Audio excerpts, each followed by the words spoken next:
السلام عليكم ورحمة الله وبركاته. النهاردة معانا هيونداي كريتا 2015. هركب فيها شاشة اهي، هركب فيها شاشة 10 بوصة مع كاميرا خلفية. طبعا احنا لسه هنركب الفريم ونظبط المالتي. نوع الشاشة HSH، فريم 10 بوصة. دي الحتة بتاعة الساعة او اللي هتبقى وش الساعة، يعني ليها فريم صغير لوحديها. ودي الفيشة او الايزو، فيش على فيشة. دي وصلة الفلاشة، 2 وصلة فلاشة. ودي وصلة الكاميرا، ودي وصلة الفيديو اوت وفيديو ان، ودي الGPS. هنبتدي بقى نفك الكاست القديم اهو، زي ما انتم شايفين كله زراير وبوكر. والساعة زي ما انتم شايفين راكبة اهي فوق اهي في الفريم اهي. هنفك فيشة الساعة ونبتدي نشتغل بقى. بعد كده هنفك الكاسيت. طبعا الهوايات دي هتركب في الفريم الجديد، واحدة هنا يمين واحدة شمال. والساعة هننقلها هنحطها في الفريم الجديد مع الشاشة. هو ده فريم الساعة ده، يعني حتى الساعة لها فريم تحط هنا. هنفك ال4 مسامير اهم، 4 مسامير عشان تفك الكاسيت. فكينا 4 مسامير. بعد كده نطلع بالكاسيت. دي الفيش الأصلية بتاعة العربية، دي الفيشة اللي هتركب اهي، أو الأيزو اهو. حط الفيشتين في فيشة واحدة اهي وخلاص. على كده الكاسيت وصل اهو. الفيشتين دول يتحطوا هنا، والناحية التانية تركب في الشاشة. عربية هونداي كريتا اهي. طبعا المالتي لسه هنظبطه. ده الفريم القديم، فكينا اهو الساعة والهوايات بتاع التكييف. ادي الهواية اهي يمين وشمال، وادي الساعة. هنركبهم مع الفريم مع الشاشة. شاشة رامات 2 ومساحة 16. كده احنا ركبنا الشاشة وادي الساعة اهي تمام اهي. الساعة راكبة تمام، مفيش اي مشاكل. والهوايات هنركبها، ركبنا واحدة هنركب التانية اهي، هنحطها مكانها هنا. وادي الشاشة اهي اتجمعت. طبعا هنعمل اللغة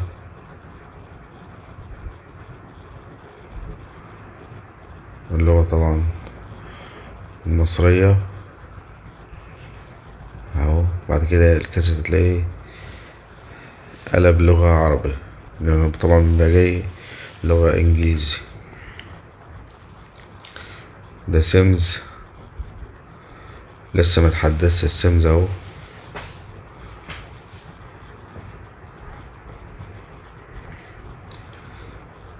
تمام.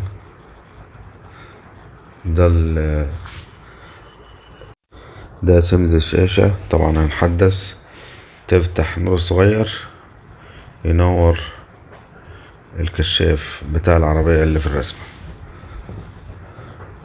هنعمل حاجة تانية، هنجيب الاعدادات وندوس على حول. هنجيب المالتي عشان طبعا هو مش شغال دلوقتي. بص بقى، تدوس هنا مش هيجيب معاك حاجة، لازم تدوس على الايقونة اللي تحت دي الاول. هشوف علم اهو، دوس هناك وتدوس هنا اهو يعلم معاك. طبعا كل شاشة لها شغلها، وده في معظم الأوقات هو اللي بيتعبني، لأن كل الشاشات كل واحدة سوفت التانية، سوفت دي غير دي خالص، فكل شاشة والسوفت بتاعها بقى. تمام، احنا كده بنعلم علشان نشغل الطارة، او كده 3 زرار اتعلموا. اللي اتعلم بيبقى ايه، الإضاءة بتاعت الزرار بتظهر اهي زي ما انتوا شايفين. طبعا احنا بندور على المود، هنخليه قائمة دلوقتي، وبعد كده هنشوف، بعد كده هنشوف هيشتغل معانا ايه في الاخر. تمام، بندوس على التقديم والترجيع برضو اهو، كده علم زي ما انتم شايفين اهو، تقديم وترجيع. بس بعد كده بندوس على الايقونة اللي تحت ونطلع بره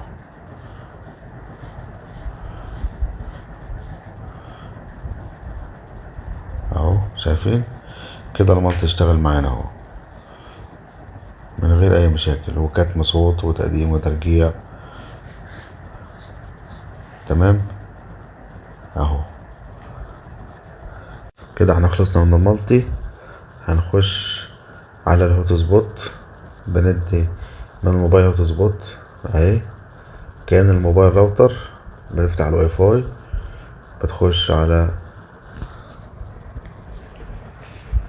تعمل بحث، هتلاقي طبعا الموبايل ظهر عندك، او اي راوتر هيظهر عندك، عشان ناخد منه نت عشان ندخل الجيميل اهو. كده احنا بندخل الجيميل اهو،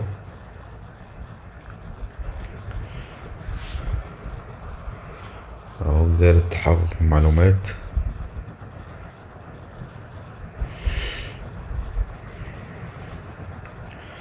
كده جوجل بلاي ان شاء الله يشتغل معانا.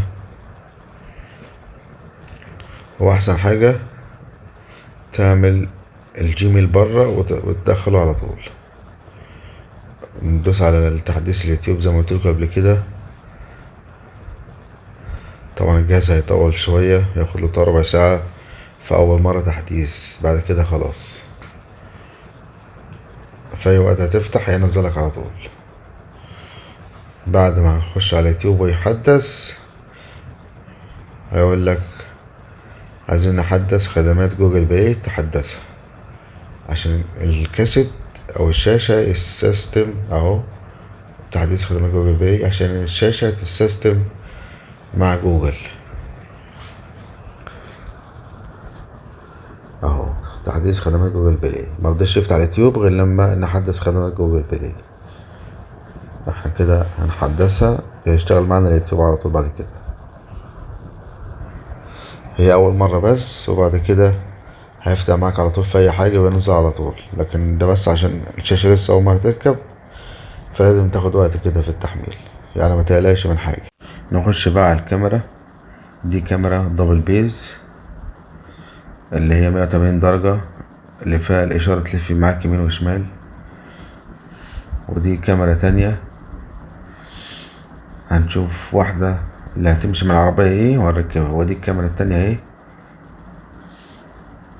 لاتش اهي. يا دي يا دي، يا هنركب دي يا هنركب دي. هنشوف اللي يناسب العربية ايه وهنركبه، او اللي يمشي مع صاحب العربية ايه. يعني لو انت بتركن في جراج ركب بالدبل بيز، ما بتركنش في جراج لازم تركب كاميرا حفر او لاتش، بس تكون حفر برضه عشان محدش يسرقها او يبوظها. بصوا بقى الكابلات بتاعت ازاي بقى بتاع الكاميرا. احنا ركبنا الكابلات الاول، بعد كده هنختار الكاميرا اللي تعجبنا، نشوف صورتها ايه الاحلى ونركبها. بصوا بقى بيعدي منين الكابل؟ من جوه القايم اهو مع الضفيرة عشان تنساه اهو. بيعدي من هنا، يعدي جوه الضفيرة اهي مع هنا، شايفين اهو. بعد من الضفيرة طبعا الكلام ده بياخد مني وقت، بس دي قصة ضمير بقى في الشغل. انا حابب اعمل الشغل الصح اهو. تعدي الكابل من هنا، طالما عدى من الضفيرة انساه، لان كابل الكاميرا ضعيف، فلازم تخلي بالك منه عشان ما يتهرس منك اهو. بصوا قفلت ازاي. بعد كده خلصنا نقفل الخرطوم دوت مكانه اهو، اللي هو الحماية الكابلات. بعد كده هنعديه من تحت، من هنا ينزل على السقف، ومن السقف على طول على قدام. يعني بجيب سوستة اهو. شايفين اتقفلت ازاي كده؟ 100% صح. نعدي بقى الكابل من هنا، بس من جوه برضو، من فوق هنا، من جوه على قدام على طول، يفضل ماشي في السقف لغاية ما يروح عند الكاسيت اهو. طلعناه من الجنب اهو. هسحب الكابل اهو زي ما انتم شايفين اهو، بسحبه كده اختفى الكابل. ده الشغل الصح. لكن عشان تركب كابل كاميرا ويبقى ظاهر، حتى لو شكله مش وحش برضك، هيقعد فترة ويروح بايظ منك، لان الكاميرا بيبقى ضعيف شوية اهو. مشينا بس من السقف بالكابل لغاية الطابلوه قدام، هندخله من عند الطابلوه من الجنب اهو، يروح على الشاشة، وادي الكابل واصل اهو قدام اهو. لازم يبقى الشغل صح عشان الزبون اللي يجيلك مرة يجيلك 20 اهو. الكاميرا تلف يمين معاك، تلف شمال معاك، الخطوط بس هي اللي بتلف مش الكاميرا. يعني انا بالنسبة لي الخطوط دي عادي، يعني مش قصة يعني، لان هي كاميرا ثابتة ما بتلفش ولا حاجة. الخطوط بس كده حركات بتلف، تلف يمين تلف معاك شمال، بتديك ايحاء يعني ان الكاميرا بتلف، لكن هي ما بتلفش ولا حاجة. دي الكاميرا التانية اللي هتركب اهي، فيها برضك تلف يمين وشمال معاك. قلنا دي امكانية لكن مش فعلية في الكاميرا، يعني الكاميرا ما بتلفش. في حاجة تانية قابلناها هنا، جينا نشغل الكاميرا، شايفين الصورة بتلعب ازاي؟ هنخش بقى هنا على سيتنج اهو، اعدادات الكاميرا، شايفين الصورة عاملة ازاي؟ ارجع تاني بدوس على اوتو، برضك لسه. ارجع تاني وادوس على اللي بعديها اهي، لا هي اتظبطت. عرفت بقى بظبطها ازاي؟ يعني ده مش عارف الكاميرا، ده من السيتنج. عشان في كاميرا بتبقى اتش دي لازم تشغلها في الكاسيت اتش دي، كاميرا عادية تشغلها عادية. هنبتدي نحفر للكاميرا. احنا قررنا ان احنا هنركب الكاميرا الحفر، بس بتبقى شكلها اشيك. شايفين بقى الكاميرا لما ركبت ازاي؟ بصوا مصنع كأن بتاعتها، كاميرا في منتهى الجمال وقوية، والريزوليوشن بتاع الصورة بتاعها ممتاز. يا دوبك بس هنركب وصلات الكاميرا ونقفل بقى. اهي الكاميرا اللي ركبت اهي. الكاميرا دي ممتازة يا جماعة وحلوة، لكن لو بتركب في جراج نركب الدبل بيز اعلى سنة صغيرة بس فقط لا غير. لكن الكاميرا دي ممتازة وحفر برضو، بس كأنها لاتش، يعني هي تعتبر حفر لاتش اهي. كده احنا خلصنا الكاميرا. هنحدث السمات، عشان احنا جينا ننزل سيمز، نغير السيمز ما ينفعش، فاحنا بنحدث السيمز زي الموبايل بالظبط اهو. طلب تحديثين، هيقول لك انت عايز تخلي السيمزات تتحدث، تقول له موافق طبعا. بيسطب السيمز او تحديث السيمز.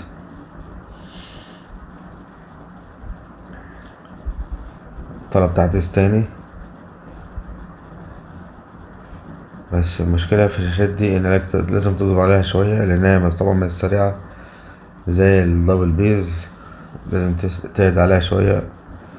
اهو طلب تحديث تاني، تحدث تاني، هيبتدي بقى ينزل لك السيمزات. شايفين ورا بينزل السيمزات اهي، يعني ده تحديث لها تحديثين اهو. شايفين بقى السيمزات. طبعا انت بتختار واحد، دي التلميذات دي بقى بفلوس بقى. هنيجي نخش على واحد مش هيرضى ينزل، لا عايز فيزا. تفعيل الكود، واحنا طبعا مفيش كود فاحنا هنمشي على اللي عليها. بس انا بوريتكم ازاي بتتحدث السيمز من الكاسيت. هنخش مفيش اي رابط نطلع برا تاني، نختار واحد تاني برضك مش هيشتغل لان ده بفلوس او عايز فيزا. شايفين بقى دي سيمزات كأن زي الموبايل بالظبط اهو، بس كله مدفوع غير الاول خالص. الاول كان هو سيمز واحد، يعني السنة اللي قبل اللي فاتت كان يدوبك سيمز واحد بس. شايفين قد ايه سيمزات عايز تنزل تدخل رقم الفيزا وينزلك السيمز اللي انت عايزه. ودي كانت شاشة 10 بوصة HSH، رامات 2 جيجا ومساحة 16 في هونداي كاريتا. نشوفكم في فيديو جديد مع شاشة جديدة. مع تحيات حمادة دي جي.